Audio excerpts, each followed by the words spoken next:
안녕하십니까. 반갑습니다. 네, 저를 보신 분도 계시고 안 보신 분도 계실 거고요. 작년 말에 연말에 동아사에서 강경과 산사음악을 보내고 8개월이 다 지나갔습니다.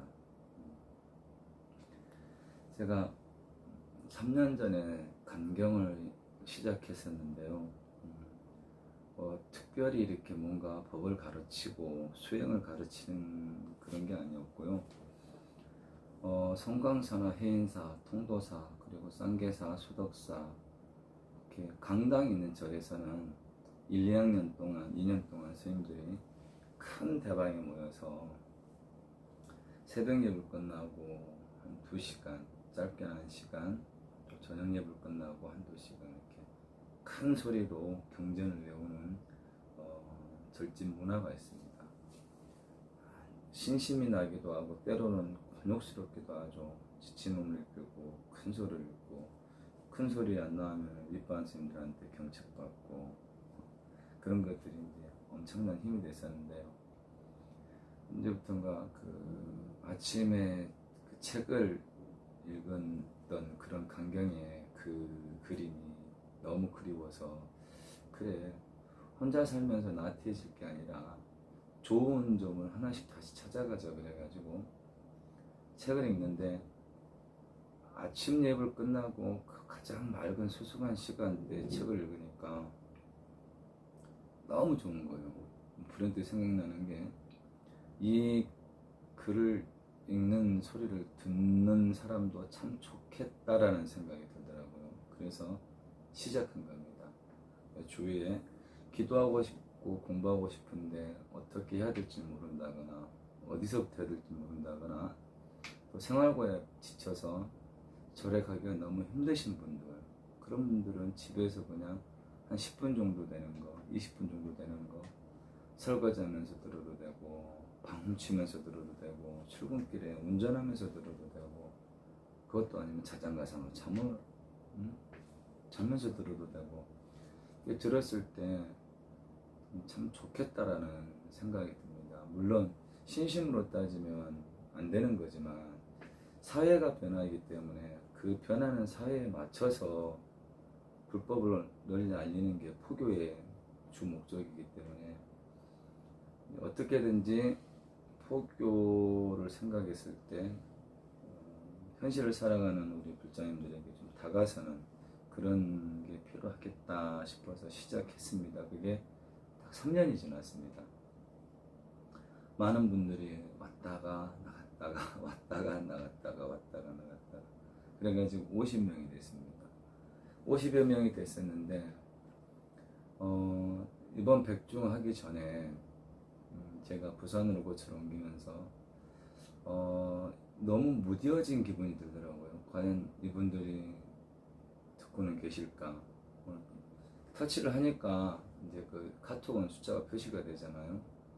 그래서 조금 이렇게 활력소를 넣어줄 참에서 진정으로 강경을 듣기를 원하는 분들이 계신다면 다시 말씀하십시오 하고 기존의 방을 클리어 시켜버렸습니다. 그리고 이제는 실천 수행이 필요할 때다. 강경으로 들어서는 이제 어느 정도 마음이 있어서 강경을 들으셨던 분은 이제는 뭔가 수행에 목마를 때가 있다 싶어서, 또 마침 백중 기간이기도 하니까 8시부터 10시까지 지장경을 일도하고 108배를 하는 제가 가행 프로그램을 만들었습니다. 라이브 톡이라 가지고 저도 몰랐는데요. 그러니까 카톡의 기능 중에 보면 실시간으로 이제 저를 보면서 할 수 있는 거죠. 유튜브가 아니고, 유튜브는 제가 올려놔야지 보지만은 카톡은 실시간으로 그대로 라이브로 가는 겁니다. 그래서 같이 108배하고 지장경 독경 하고 한 2시간 걸리죠. 정말 힘들었는데, 정말 이번 여름 유난히 덥고 힘들었잖아요. 눈 깜짝할 사이에 가버렸습니다. 이번 여름 어떻게 갔는지 모르겠습니다. 지장경 하고 나니까 가을이 왔더라고요. 그래서 다들 너무 행복해하고 너무 소중해하고, 그래서 라이브톡 8명으로 시작했는데 지금 이제 16명, 17명 이제 아마 계속 늘어나기 쉽습니다. 예. 수행을 하니까 실생활이 얼마나 좋아지는지 그 수행의 맛을 보았기 때문에. 근데 제가 간경을 오늘부터 유튜브로 올리려고 하는 것은요, 추워도 저를 알리기 위해서거나 그런 건 없고요. 라이브톡 수행 같은 경우는 제가 아는 사람에 의해서 이렇게 카톡방에 초청해 가지고 하는 건데, 유튜브도 실시간이 있다 그러더라고요. 그래서 유튜브로 올리면 제가 원래 마음 냈던 것처럼 시간은 없고 뭐 어떻게 해야 될지도 모르겠고, 그런 분들이 정말 편하게 같이 기도하고 같이 수행할 수 있는 공간, 그런 분들이 이렇게 이제 한정된 공간을 벗어나서 전국, 전 세계로까지 비비할지언정 그런 분들에게 같이 이렇게 실천 수행해 나가는 길을 열었으면 좋겠다라고 생각해서 한번 해보려고 했는데, 이게 유튜브 시스템이 바뀌어가지고 구독자 수가 1000명이 돼야지 유튜브 실시간을 열 수 있다고 그러더라고요. 그래서 제가 그럼 3년 동안 강경했던 것처럼 이제는 앞으로 3년을 유튜브로 강경을 올리자. 그러면 그렇게 해가지고 구독자가 1000명이 된다면 그 즉시 바로 실시간으로 강경은 그대로 하고요, 저녁에 같이 실천 수행해 나가는 그렇게 복을 지어보자. 스님이 어떻게 하면 이번 생에 지금도 부끄럽지만 그나마 덜 부끄러울 수가 있을까? 시주님들의 시주의 은혜가 살아가는 스님으로서 어떻게 해야지 그 시주의 은혜 조금이라도 보답할 수 있을까 고민 끝에, 남이 비웃을지언정 남이 뭐라 할지언정 나의 행위 힘들고 버거운 분들에게 힘이 되어줄 수만 있다면, 목마른 분들에게 조금이나마 물이 되어줄 수 있다면, 이번 생처는 정말로 눈물 나도록 고맙게 감사하게 그렇게 다음 생을 맞이할 수 있을 것 같습니다. 그래서 해보겠습니다. 강경 3년 해왔던 것처럼 이제 유튜브로 강경을 시작해 보겠습니다. 그 도중에 1000명이 되면 실시간 라이브로 저녁 수행을 하겠습니다. 저녁 수행은 좀 전 거는 이제 백중 같은 특별한 시기였기 때문에 특별 수행이고요. 이제 평상시에는 편안하게 하루를 마무리를 수행으로, 지치고 힘든 몸을 방석 위에 딱 앉혀가지고 1시간 수행으로 우리의 삶을 마무리하자. 그렇게 되면 여러분이 원하는 세상을 반드시 얻게 된다는 제가 확신을 갖고 있습니다. 어느 정도로 치열하고 간절하게 하냐에 따라서 시일에 달려있고, 여러분들이 어떻게 살아왔는지 그 업보에 따라서 물론 달려있지만은 최대한 당길 수 있다는 걸 제가 확신을 하고요. 그렇기 때문에 편안하게 시간 구애받지 말고 라이브톡에 들어오셔가지고 같이 수행하는 겁니다. 스님도 빠르면 7시 반, 늦으면 9시 이렇게 1시간, 꼭 1시간은 할 겁니다. 여러분들이 한 분이 들어오건 두 분이 들어오건 상관없이 제가 하기로 했으니까 할 겁니다. 근데 지금은 제가 아는 분들에 한해서 제가 초청을 해가지고 그 라이브 톡방에 안에 계신 15명에 한해서밖에 못하거든요. 그래서 여러분들이 생각이 있으시면 제게 연락처를 남겨놓으시면은 제가 초청해서 같이 수행할 수 있도록 하겠습니다. 그리고 일주일 동안 가영정진 기간을 만들어 가지고요, 이 일주일 동안은 실참 수행을 계속 해왔으니까 그래도 부처님 말씀이 어떤 건지는 알아야지, 스님이 제대로 가고 있는지, 스님이 새길로 빠지는지 여러분들이 제게는 또 신중의 역할을 해주셔야 되거든요. 불자님들이 스님에게 신중의 역할을 해주셔야 됩니다. 저를 옹호해 주시고 저를 지켜주시려면 여러분들이 아셔야 될 거 아니에요. 그렇기 때문에 매달 대승경전 한 권씩 올라가지고 조금 세세하게 알아볼 수 있게끔. 그래가지고 거기에 만족을 못하신 분들은 지금 유튜브 보면요, 어마어마한 스님들이 어마어마한 경전에 대해서 많이 해놨기 때문에 그 이후로는 여러분들이 관심을 가지시면 되고요. 제가 추구하는 것은 부처님이 말씀하시길 모든 게 내 마음 안에 있기 때문에 실천으로 들어가는 거죠. 손가락에 너무 매여 있기 때문에 달로 그냥 가자라는 거죠.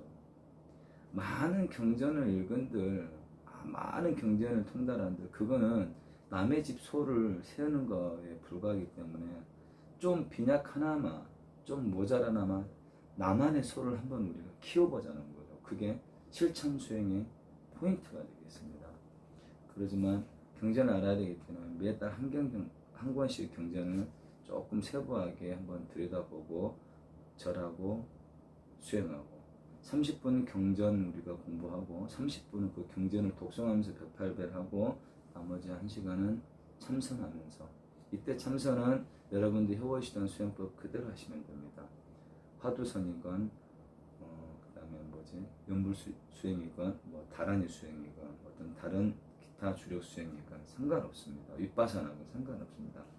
우리가 혼자 하기 좀 못했던 건 대중이 함께 하면 그 힘으로 해나갈 수 있기 때문에 그렇게 서로가 서로에게 의지처가 되어주자는 게 우리 지운선원이라고 이름 지었습니다. 제 이름을 따서 지운선원이고 수행방 이름은 자수원 행자신입니다. 모든 일을 섭수한다는 뜻에서 숫자 그렇고, 자자는 근본 사상 자비잖아요. 자비 빼면 아무것도 안 됩니다. 예. 철저한 자비 사상으로 내게 닥치는 모든 희노애락을 그대로 섭수하고, 그런 뜻으로 그렇게 말하고 그렇게 침묵하면서 생활하자는 뜻으로 자수언 행자신입니다. 그래서 저나 여러분이나 똑같이 자수언 행자가 돼서 우리가 같이 가보는 겁니다. 부처님 말씀이 맞다라는 걸 우리가 직접 증명하자는 거죠. 신의 행정 믿고 바르게 이해하고 바르게 이해됐으면 직접 행해서 실천 중에서 우리가 증명해내자는 거죠. 얼마나 어마어마한 것들이 수행 안에 담겨 있는지, 진리 그 자체를 따랐을 경우에 생활이 어떻게 바뀌는지 우리가 직접 가보자라는 거죠. 그래서 강경 지금까지는 이제 해오던 게 있는데, 부처님 근본 경전을 읽고 또 대승경전을 읽었을 때 지금의 대승경전이 어떻게 해서 태어날 수밖에 없었는지, 어떻게 해서 대승경전이 나타났는지, 시대적 문화적인 그런 것을 자연스럽게 알게 됩니다. 부처님 근본 경전을 읽고 우리의 대승경전을 읽으면은 자연스럽게 알게 됩니다.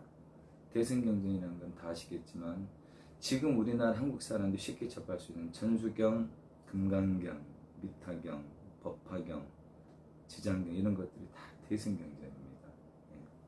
가다 보면 지금 다 말할 수는 없습니다. 대승경전이 뭔지 모르시는 분들도 많을 거예요. 가다 보면 그때그때 하나씩 깨뜨려 드리겠습니다. 편안하게 부처님을 읽으면서 그 소리를 들으면서 불교가 이런 거였구나. 지금 내가 알고 있던 불교는 불교가 아니었구나. 죄송합니다. 여러분들 중에서 90% 이상은 불교를 모르시는 분들이 많습니다. 그만큼 너무나 변질되어 왔고 본질에서 너무 떨어져 있기 때문에, 그래서 근본 불교가 뭔지 알았을 때 대승 불교의 그 화려함을 알 수가 있습니다. 근본 뿌리는 모르고 화려하게 맺힌 열매나 꽃을 보고 쫓아가면 반드시 낭패를 보게 되어 있거든요. 그래서 대승경전의 그 화려함, 그 진수를 진정으로 느끼기 위해서라도 근본 불교 경전을 우리가 알아야 된다는 취지에서 근본 경전을 읽고 마지막 마무리에 제가 지금까지 해오던 내가 꿈꾸는 세상을 한 챕터씩 읽어서 짧으면 20분, 길어도 40분을 안 넘기게끔 강경 시간을 그렇게 꾸며 보도록 하겠습니다.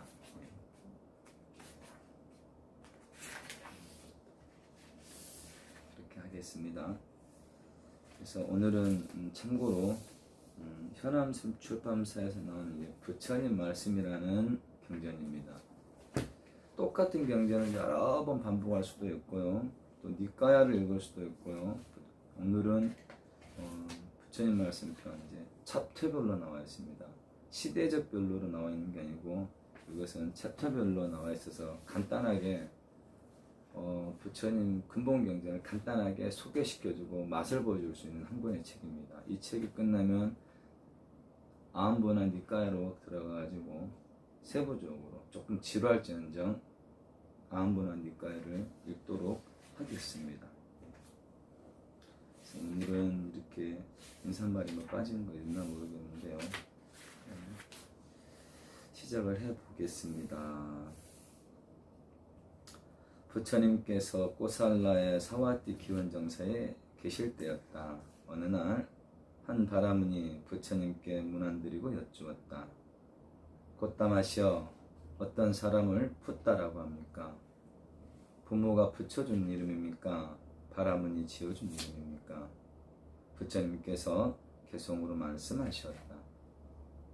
붓다는 지나간 역사를 알고 앞으로 다가올 미래를 예견한다. 모든 존재는 파괴되고 소멸하는 것임을 현재의 삶 속에서 폭넓게 꿰뚫어 한다. 모든 문제들을 깊이 통찰하여 긍정하고 받아들일 것은 긍정하여 받아들이고 부정하고 배척할 것은 부정하여 배척한다. 그래서 나를 붓다라고 부른다. 보편적 현상과 개별적 현상을 구별하여 이해하고 사실과 같이 알기 때문에 이 세상의 모든 것들을 빠짐없이 알고 봄으로써 나를 붓다라고 부른다. 바라문아, 중생의 길고 긴 역사를 관찰해보니 이 세상 모든 존재들이 직면하는 고뇌는 태어난 자는 반드시 죽음을 맞아야 한다는 것이다. 나는 객관 대상에 대한 집착에서 벗어나고 내면적으로 망상에 매달리는 것에서 벗어나 독화살과 같은 번뇌를 없애버렸으니 생과 사의 문제에서 초래되는 갈등에서 자유를 얻었다. 그래서 나를 붓다라고 말한다. 자바암경에 나와 있는 구절입니다. 마지막 구절 한 번 더 읽고 다음 장 넘어가겠습니다. 나는 객관 대상에 대한 집착에서 벗어나고 내면적으로 망상에 매달리는 것에서 벗어나 독화살과 같은 번뇌를 없애버렸으니 생과 사의 문제에서 초래되는 갈등에서 자유를 얻었다. 그래서 나를 붓다라고 말한다. 그다음 두 번째 이야기는 그는 누구일까라는 제목인데요. 읽어보겠습니다. 아사카국 안라카 근처에서 고다와리 강변에 바왈이라는 바라문이 있었다. 그는 샤가족 출신의 곶다마가 부처님이 되어 꼬살라국의 수도 사와띠에 머물고 있다는 소식을 들었다.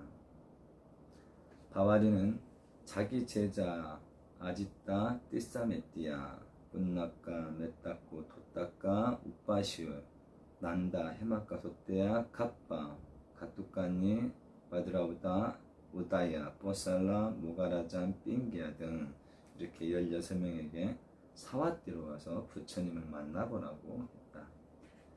그러자 제자들이 스승에게 물었다. 스승이시여, 저희가 그분을 보고 부처님인지 어떻게 알아볼 수 있습니까? 베다에 위인의 모습으로 32가지가 설해져 있다. 그분에게 내가 태어난 해와 나의 가문과 나의 특징을 마음속으로 물어보라. 만약 그가 모든 것을 아는 부처님이라면 마음속으로 물은 것을 대답할 수 있을 것이다. 그의 제자 16명은 스승에게 인사하고 북쪽으로 길을 떠납니다. 먼저 안라카의 바티타나를 거쳐 마이사띠, 우제니, 고나타, 웨디사, 와나사야와 꼬삼비, 사케타, 사와띠, 사타비아, 카필라와투, 구시나가라, 바와, 메살리리를 지나 마갈타국의 왕사성에 있는 아까 제띠아에 이르렀다. 그러니까 이게 실제 있었던 일을 얘기하기 때문에 그대로 경로를 말해주는 것 같습니다.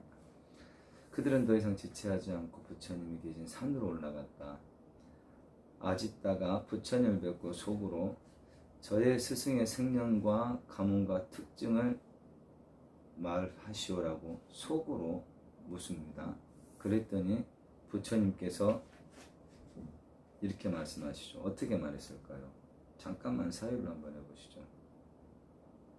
외도의 제자들이 마음속으로 저희 스승의 생년과 가문의 특징을 말하시오. 부처님이 어떤 반응을 해보셨을까요? 기존에 이제 대승의 화려한 대승의 꽃이나 열매를 맛보신 분들은 여기서 혹시 이런 상상을 합니다.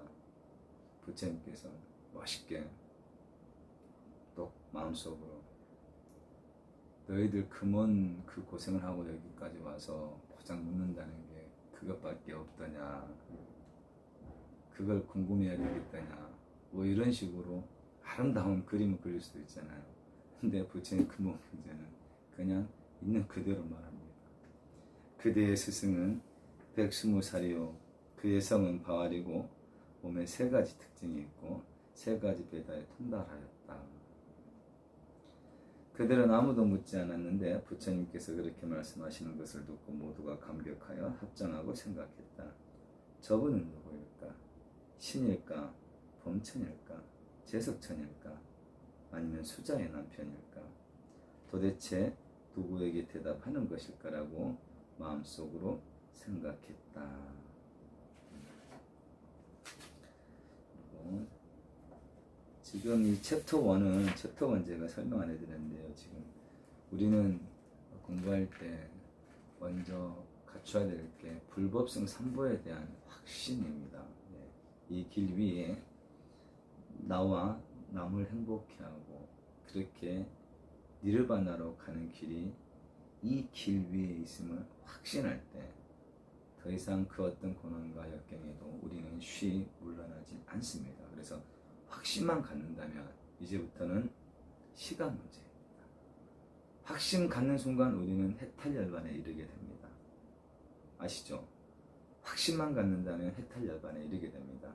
시간의 차이뿐입니다. 그래서 불법성 3보에 대한 정확한 확신이 꼭 필요합니다. 그래서 이 챕터 1에는 이 불보, 부처님께 귀의합니다라는 그런 내용입니다. 그래서 챕터 1에 지금 우리가 2개의 개송을 읽었고요. 개송이라고 1화라고 표현할까요? 자, 3번째 1화 시작하겠습니다. 3번째는 나는 붓다다라는 제목입니다. 한때 부처님께서 우까따에서 셋다비아로 여행하셨는데 그때 바람은 둔하도 그 길을 가다가 부처님 발자국에서 천폭륜성을 보았다. 이런 것은 처음 보는 일이라 생각하고 부처님께 다가갔다. 그는 나무 밑에 앉아있는 부처님의 거룩한 모습을 보고 여쭈었다. 당신은 신이 되셨습니까? 바라무녀 나는 신이 아니다. 그럼 아수라가 되셨습니까? 아니면 나까, 가따빠, 야까, 깻나라, 마오라가 되셨습니까? 나는 그 모두가 신이 아니다. 위에 열간 것들은 그때 당시 신이나 신격화되는 어떤 대상을 열간 겁니다. 그러면 당신은 인간입니까? 아니 나는 인간이 아니다. 그럼 당신은 내가 물은 그 무엇도 아니라고 하시니 그렇다면 도대체 무엇입니까? 부처님께서 개송으로 말씀하셨습니다. 나는 신이 아니요 아수라도 아니요 나가다 간다빠 낀나라나 마우라가도 아니며 또한 약간한 나약한 인간도 아니다. 나는 감관을 잘 다스려 본내를 끊었노라. 이 몸 코끼리처럼 잘 다스려졌으니 남에게 제한받지 않으며 애욕을 끊고 해탈하여 윤회의 길을 벗어났고 이제 윤회로 태어남을 받지 않는다. 물속에 백년화가 아름답게 피었으나 진흙에 물들질 않고 그윽한 향기와 아름다움으로 사람들에게 기쁨을 주듯 나 또한 세상에 나와서 세상과 어울리나 번뇌에 물들질 않는다. 한량없는 세월을 살펴보니 인연에 얽히설키 얽매여 수없이 생을 오가면서 고통 속에서 방황하였지만 이제 번뇌를 끊고 나쁜 버릇을 버려서 삼독의 독한 화살을 완전히 뽑아버리고 생사의 모든 굴레를 멀리 벗어났으니 붙따라 이름하느니라.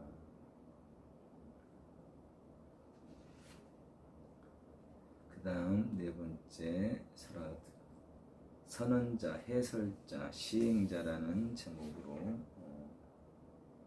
시작하겠습니다. 좀 전에 한 것은 잡암경과 정일암경에 나와 있는 문구들이었습니다. 부처님께서 기원정사에 머무실 때 어느 날 말씀하셨다. 기원정사에 계실 때 말씀하셨다. 이제 저는 부처님 말씀을 그대로 읽어주는 그 의미를 두고요. 꼭 필요한 부분은 여러분들에게 제가 가르쳐 드릴 수도 있지만은 여러분들이 직접 한번 찾아보는 거하고 제가 이렇게 읽으면서 가르쳐 주는 거하고 여러분의 기억에 남는 게 시간이 엄청 변화가 됩니다. 그래서 이 정도는 꼭 알아봐야 되겠다라는 것은 한번 찾아보십시오. 그래서 기원정사 같은 경우는 우리가 불자라면 꼭 한번 새겨볼 만한 그 역사적 게 있기 때문에 기원정사를 핸드폰으로 치면 쫙 나옵니다. 아, 기원정사가 이렇게 만들어졌구나. 어떤 사람들이 관련이 되어 있구나. 기원정사 정도는 한번 읽고 가볼 만해서 여러분들에게 속지 않는 숙제를 드립니다. 한번 찾아보십시오. 비구들아, 내 분명히 밝히지만 세계의 끝은 알 수도 없고 볼 수도 없으며 갈 수도 없다. 하지만 세계의 끝을 알지 못하고 보지 못하며 가지 않고서는 고를 끝낼 수도 없느니라. 부처님께서는 간단히 말씀하시고 더 이상 설명이 없이 자리를 떠나셨다. 부처님의 말씀하신 뜻을 이해하지 못한 비구들이 아난다 존자만은 그 자세한 뜻을 부처님께 물었을 것이니 설명해 줄 수 있을 것이라 생각하고 그를 찾아갔다.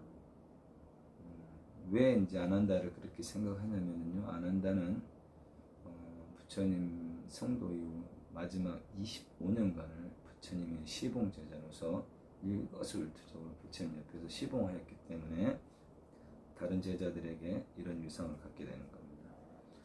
그때 아난다 비구들에게 말했다. 아난다가 비구들에게 말했다.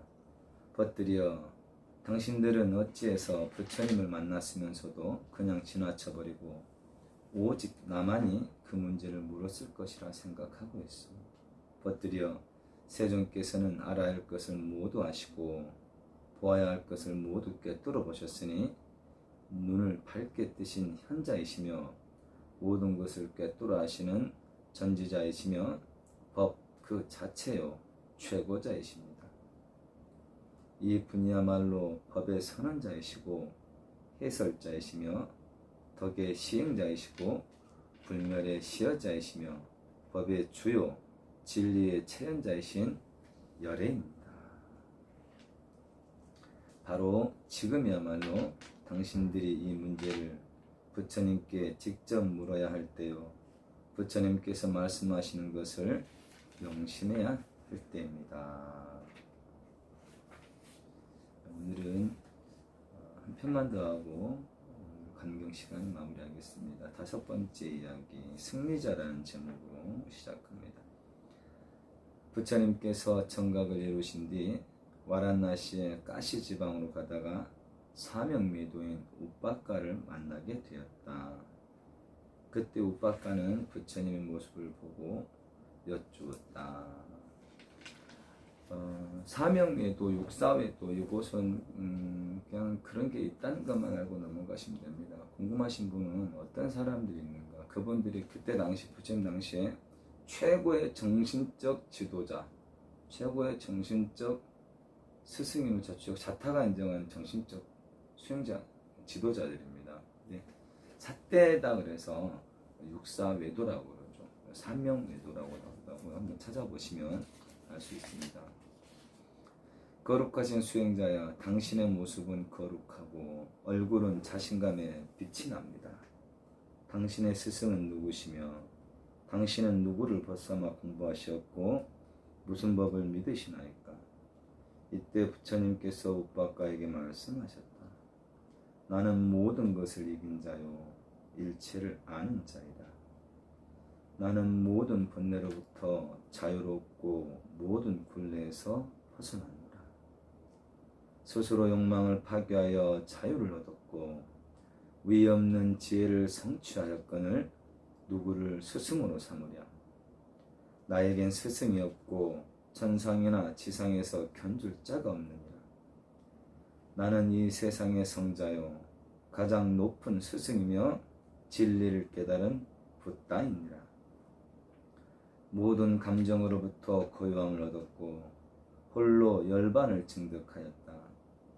이제 진리의 왕국을 세우고자 와란나시의 가시로 가나니 어두움의 세계에서 불사의 북을 울리리라.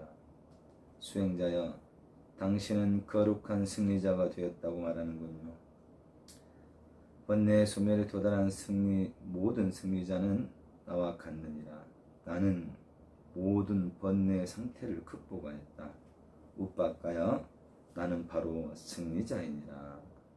이때 우빠가는 아마 그럴지도 모르죠라고 말하고 고개를 저으며 딴 길로 가버렸다.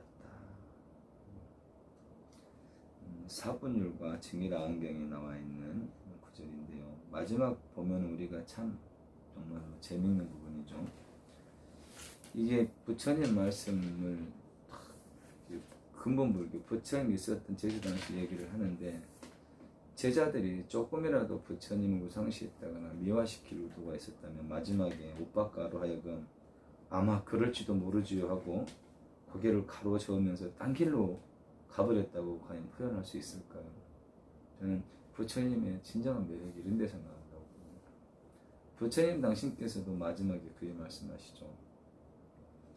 종국에는 그러니까 불교가 여러 깊은 가르침이 있는데 사성제 8정도 12연계가 대표 가르침이긴 합니다만은 물론 그 수행 방편도 여러 가지가 있는데 무아를 가르치고 무상을 가르치고 무상공무한데 그 중에 이렇게 집착을 내려놓기를 바라는 마음 부처님께서는 너무 크신 겁니다. 어떠한 집착이든 좋은 집착이든 나쁜 집착이든 집착은 나를 괴롭게 만드는 그 고의 근본 가래를 만드는 밭이라는 거죠. 집착이라는 게. 그래서 부처님께서 임종 직전에 그러십니다. 너희 제자들은 종국에는 불교도 버려하고 심지어 부처의 나마저도 내려놓아야 한다. 그랬을 때 진정 그대들은 나의 제자가 된다라고 임종 직전에 그렇게 말씀하십니다. 얼마나 멋있습니까? 정말로 너무너무 멋있지 않습니까? 그만큼 어느 하나에 대한 집착은 종국에는 가래를 일으키는 엇밭이 된다는 거죠. 종국에는 불교도, 더 나아가서는 부처의 나마지도 내려놓아야 합니다. 그래야지 나의 진정한 제자가 될 수 있다. 우리 살면서 그러진 않았습니까? 나도 모르게 집착하고 얽매이고 그러진 않았을까요? 상대방을 위한다면요, 그 어떤 경우에도 화를 낸다거나 화를 낼 수는 있습니다. 상대방을 위해서 화를 낼 수는 있지만 화가 일어나서는 안 되는 거예요. 그건 이제 경책이라는 거죠. 나는 그대로 여하는데 상대방에게 뜨끔하게 경책을 내려줄 때는 엄히 경책을 내려줄 수 있는 그런 단계. 하지만 대부분이 본인이 화를 내게 됩니다. 너를 위한다는 핑계하에, 너를 사랑한다는 핑계하에 화를 냅니다. 우리 중생들, 저도 마찬가지고 잘 봐야 됩니다. 과연 진정 사랑한다면 그 사람에게 무언가를 바래야 되는지, 사랑한다는 이유로 화를 내야 되는지, 엄마라는 이유로, 자식이라는 이유로 그럴 수는 없는 거겠죠. 그저 그 사람의 입장에서 그 사람을 바라보고 이해하고 그 사람을 잘 되기 있기를 바라고 그 사람이 언제든지 나에게 쉬어갈 수 있는 든든한 언덕이 되어줘. 내 자리에서 내 도리를 다 할 뿐이지 그 사람에게 무언가를 들어가는 순간 거기서부터 이제 잘못된다라는 거죠. 그 사람 내가 어떻게 하려는 순간 그저 나는 내 길을 갔고 간간히 상대방이 편히 쉬어갈 수 있게끔 말도 들어주고 등도 돌아끌어주고 잘할 수 있어 잘할 수 있어 이번은 안 되더라도 너는 잘할 거야 너는 뭘 하든지 잘돼 이렇게 긍정적으로 칭찬해주고 그렇게 복지어가는 하루가 되기를 바랍니다. 오늘도 산업 증장시키는데 눈 동그랗게 뜨고 정진하시는 하루 되시길 바랍니다. 성불하십시오. 이게 끝나면요 직접 이렇게 가서 꺼야 되는 불편함이 있어요. 이해 좀 해주세요. 네.